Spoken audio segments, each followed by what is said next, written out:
আমরা অনেকেই একটা বিষয় জানি না, সরল বিশ্বাসে মানে সরল মনে সরল আর গরল আইনের ভাষায় বলে থাকি। তো সরল বিশ্বাসে আপনি যদি কোনো ব্যক্তিকে কোনো সংবাদ দেন, সেই সংবাদে যদি ওই ব্যক্তি ক্ষতিগ্রস্ত হয়, তাহলে কিন্তু আপনি আইনীয় কোনো শাস্তি পাবেন না। বিষয়টা হচ্ছে যে, আমি এক্সাম্পল দিয়ে বোঝাই। ধরেন একটা ডাক্তার, সেই ক্ষেত্রে একটা রুগী গেছে, সেই রুগীটার ক্যান্সার হয়েছে, সে সরল বিশ্বাসে তার উন্নত মানের চিকিৎসার জন্য তার ওইখানে চিকিৎসা নাই। রুগীকে বলল যে আপনার ক্যান্সার হয়েছে, আপনাকে উন্নত মানের চিকিৎসা নিতে হবে। সেই ক্ষেত্রে রুগীটা যদি তাৎক্ষণিক মারা যায়, সেই ক্ষেত্রে ওই ডক্টরের কোনো শাস্তি হবে না, কারণ সে সরল বিশ্বাসে তাকে বলেছে যাতে সে উন্নত চিকিৎসা নিতে পারে। কিন্তু এটা প্রমাণ করতে হবে সরল বিশ্বাসে। গরল বিশ্বাস বলতে যদি অসৎ উদ্দেশ্যে কোনো সংবাদ দেয়, সেই ক্ষেত্রে ক্ষতিগ্রস্ত হয়, সেক্ষেত্রে আইনীয় শাস্তি পাবে।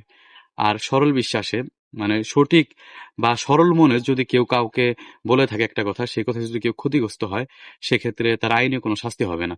ধন্যবাদ সকলকে।